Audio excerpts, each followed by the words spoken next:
Satoru Gojo, a child of fate and the strongest sorcerer of the modern era. With Gojo finally getting a chance to cut loose for once in his life in his battle against Sukuna, fighting him for 13 chapters straight, with us reaching the climax of the battle on chapter 236, I think we can say that we've seen all he has to offer by now. And in this video, that's exactly what we'll be going over.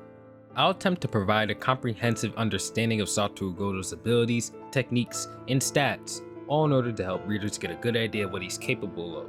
I do value the time of both you and I more than anything else, so without further ado, let's get into it. To begin, we'll start with the foundation of Gojo's strength, which is like with all others, his physical specifications. Going over Gojo's physical strength, he of course boasts some of the highest in the series. For starters, his first display of strength is easily redirecting and toying with a two-finger Sukuna that had just reincarnated into the world for the first time in many years. Yes, this is a rusty, massively weakened Sukuna, but it's still Sukuna nonetheless.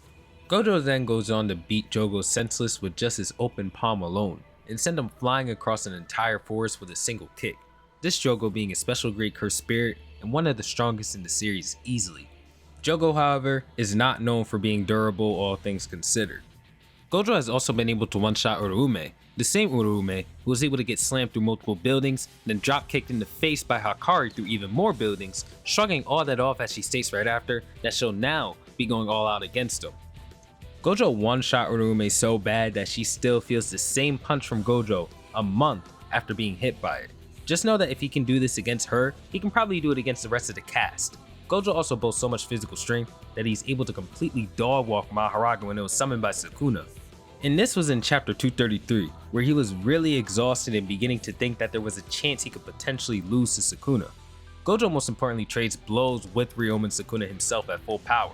The same Sukuna that's been stated multiple times to be able to annihilate all of Jujutsu High's heavy hitters and pretty much everybody in the cast in the event that he's able to regenerate all of his arms. Mind you, it wasn't made clear if this is including Sukuna's cursed energy output returning as well, so the specifics of that statement is up in the air. Gojo, when clashing his fist with Sukuna, was also able to destroy an entire building from the shockwave alone, and when Gojo was able to land a black flash on Sukuna directly and knocked him out for a few minutes. Along with Gojo's strength comes his speed. Gojo as a teenager was more than able to react to Toji Fushiguro. Keep in mind, Toji exhausted him by keeping him awake for a couple of days straight before their battle. Gojo was also able to speed blitz Jogo, who's well known for his speed with that same kick previously mentioned. Gojo in his battle against Sukuna would also display immense speed by creating after images around Sukuna himself, and even keep up with Sukuna while he had his two Shikigami fighting against him at the same time. Mind you, Gojo wasn't focused on Sukuna but instead Akito, this displaying that Gojo's fast enough to defend himself against Sukuna while Sukuna's throwing cheap shots and his attention isn't even on him, this being a testament to all forms of his speed. I don't think Gojo's speed needs to be elaborated on much more. I mean, bro can even teleport, what more do you need? Gojo has very high durability and endurance if you manage to even get past his infinity barrier. He's been able to eat countless slashes from Sukuna's Malevolent Shrine and continue to fight after regenerating himself. Gojo going through the first half of Malevolent Shrine and coming out with a smile on his face is enough to say that he has more durability and endurance than really any other character in the series, and it's not close. On top of all this, there's skill behind the hands being thrown. Gojo has been stated to be as skilled as Kenjaku in terms of hand-to-hand combat, in other words, the peak of the verse. Gojo has more than likely also been trained in this area since he was a child by his family, as he states himself that his family had him learn falling balls from emotion. Gojo did also seem to be superior in terms of hand-to-hand combat against Sukuna, as he was able to dominate him the entire battle.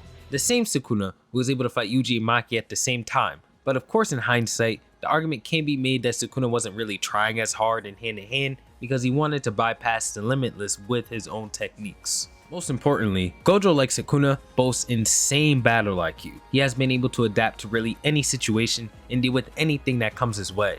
When fighting against the disaster curses in Shibuya that were following a plan that Kenjaku himself made for them, the same Kenjaku that was able to plan almost every event that's taken place in the last 1,000 years of the series, he was able to keep civilian casualties as low as possible while fighting these 4 curses all at once. Breaking the rules of Jujutsu and casting a 0.2 second domain to destroy all the transfigured humans, meanwhile stunning all of the curses, an amazing counter to a multi-layered plan.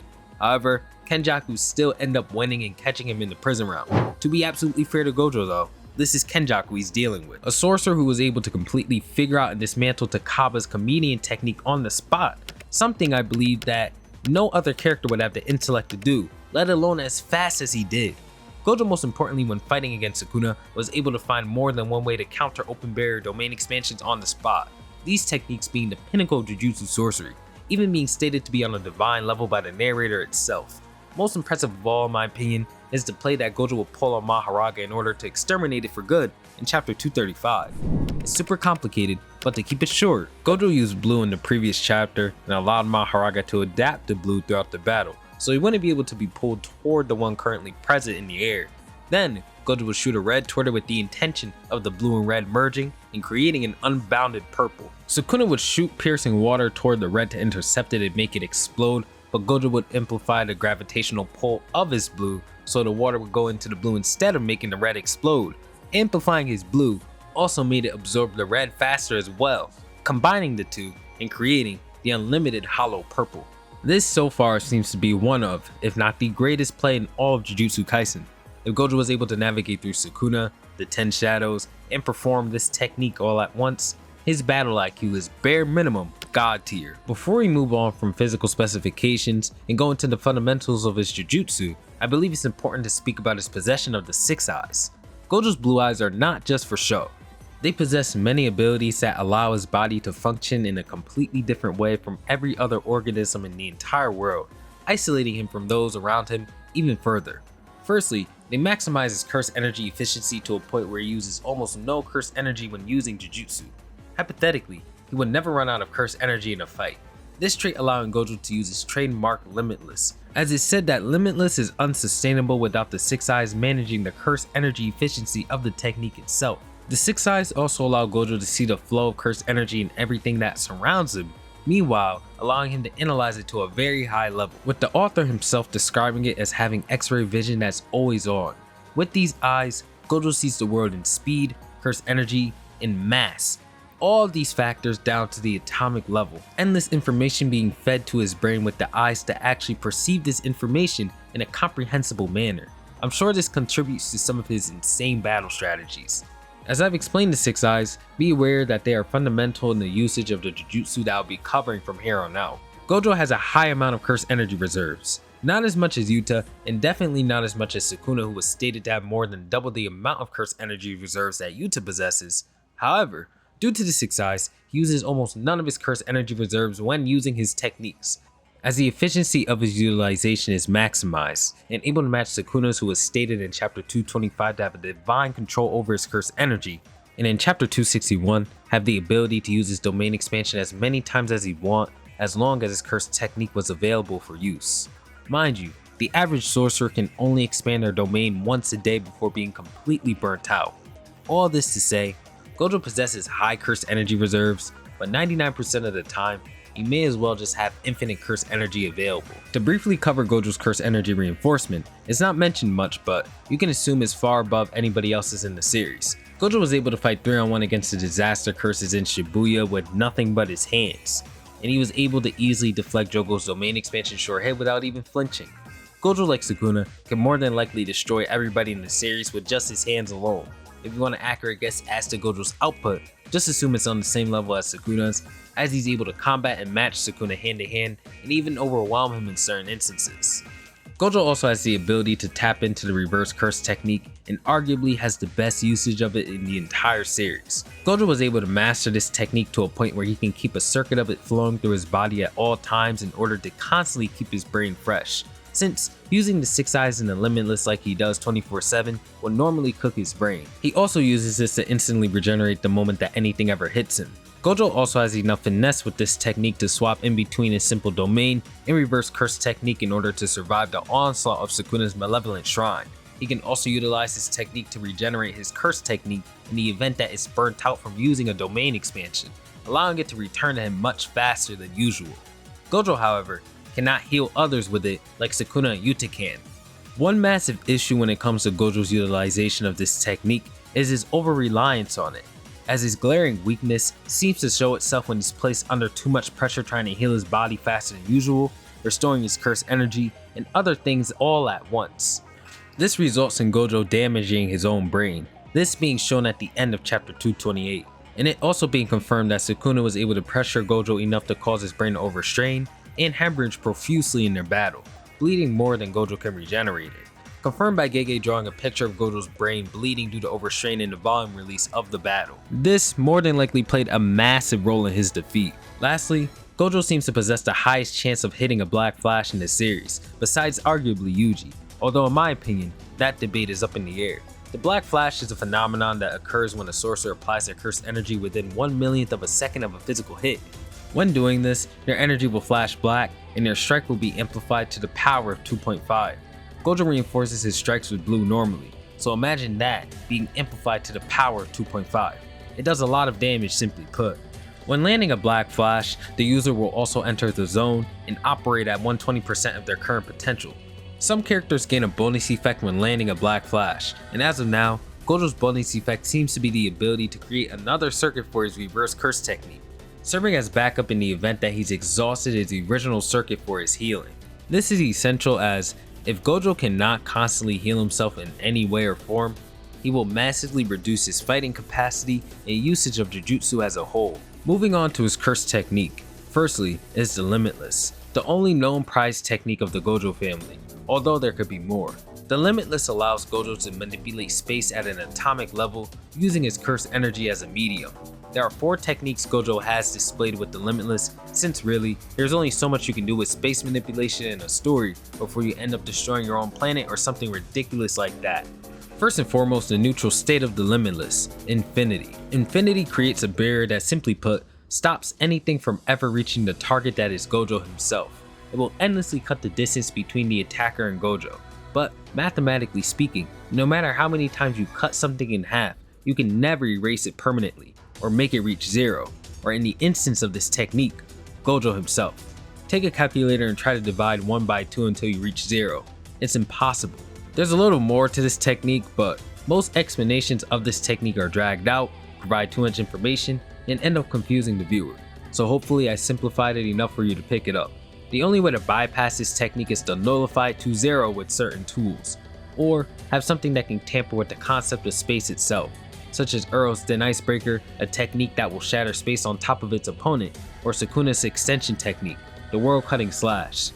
Drew's ability to create domains surrounding his opponent as seen in chapter 250 should hypothetically be able to bypass the Infinity as well. The Infinity alone is a broken ability, but with that technique, Gojo is only getting started. Next up is Gojo's go-to technique, Blue.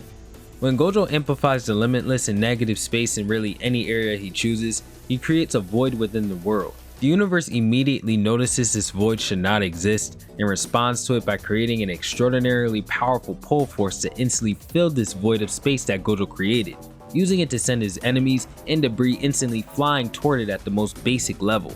But this is Gojo we're talking about. Gojo's able to exploit this pull force created by Blue in multiple ways, using it to instantly move his body to wherever he desires, in other words teleportation. He can also manipulate his speed to create after images rather than teleportation to confuse his opponents. Blue can also be shaped into multiple tiny spears and shot at his opponents to create negative spaces inside of them, as he did against Sukuna. These tiny orbs being able to remove parts of his body upon contact. Gojo can also use this technique to amplify his punches as displayed in his battle against Sukuna.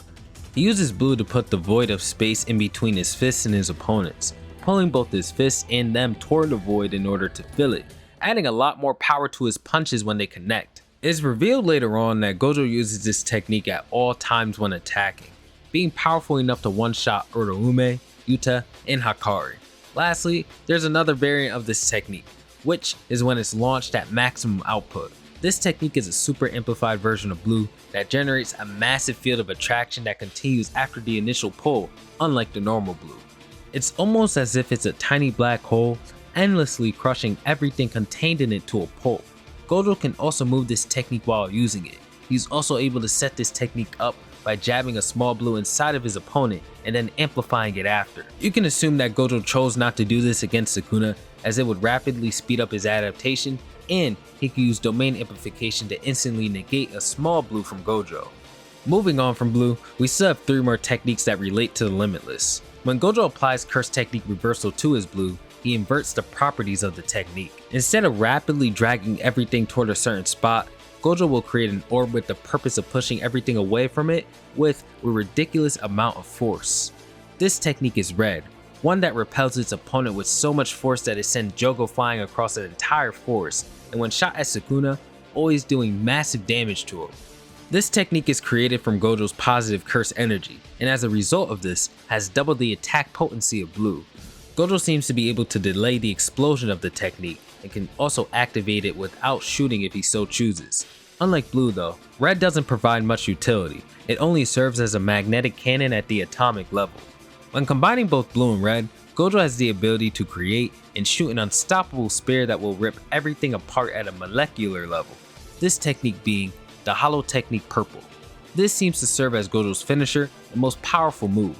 There really seems to be nothing that can withstand this technique head on. Gojo when battling against Sukuna would take this technique to a level higher than it already was, shooting blue and red separately and amplifying his blue using his chanting in order to drag the red into it and generate the unlimited Hollow Purple, a variant of purple that will destroy everything within its range, even Gojo himself. This same technique brought Sukuna to near death. However, it does not damage Gojo as it would with anybody else, as getting attacked by your own curse energy does not hurt you as much as it would with any other character. Gojo was also able to think of this extension to the purple off the cuff, a testament to his insane battle IQ. It also requires a lot of setup, but then again, this is Gojo Satoru. If he was able to pull it off against Sukuna, Mahoraga, and Agito at the same time, you can guarantee that in any other situation, he can pull this off if he has to. Lastly, Gojo's barrier techniques. Gojo has access to both Simple Domain and New Shadow style. This is when he plays defense against a domain that his reinforcement alone cannot handle. The New Shadow style allows Gojo to temporarily block off the short hit attacks of anyone's domain, and Gojo does not use the Simple Domain until he fights Sukuna, because again, he was so strong that his reinforcement can repel domain expansions alone until someone as powerful as Sukuna came along. Gojo can also tap into the Falling Blossom emotion, this ability nullifying short hit effects by shrouding the user in curse energy that will automatically counterattack a domain short hit the moment it makes contact. This automatically counters all attacks with equal force required to stop it. In Gojo's case though, it was not able to completely nullify Sukuna's attacks, but only leave him with super weak cuts. Gojo's own domain expansion and his second ace is the Unlimited Void. When placing his opponent within this technique, it creates a space that will endlessly feed the target information and stimuli, or in other words, allow them to experience everything within this world all at once and endlessly, stunning them to a point where they cannot even think. This domain expansion bears a conceptual effect and not direct physical attacks, so it cannot be countered by anti-domain techniques, it will simply go through them. Gojo boasts so much control over this domain expansion that he can use a 0.2 activation and change the conditions of it in order to counter the pinnacle of Jujutsu, open barrier domain expansions. To add in my own thoughts, this is the strongest domain expansion short hit in the series. In the event that it hits you, you will not be able to counter and you will automatically lose. It is the single technique in the series that is under most circumstances an instant win. The only way seen to ever counter this technique is Mahoraga's existence. Mahoraga possessing the ability to adapt to all phenomena and is a self-sufficient Shikigami that can act even without its user. Even then, getting Mahoraga to be adapted to the Limitless enough to be able to withstand the Unlimited Void without instantly getting stunned itself is an extremely difficult task to pull off, as you will be fighting Satoru Gojo. With that said, that's about everything Gojo can do, and he is without a doubt the pinnacle of Jujutsu and all sorcerers. If you enjoyed the video, let me know by hitting the like, subscribe, leaving some comments down below. You can suggest any analysis, I'm well versed in the story. You can suggest some power scaling, I think I can do that. Really anything. With that said, again, thank you so much for watching, and I'll catch you on the next one. Peace. On the next one.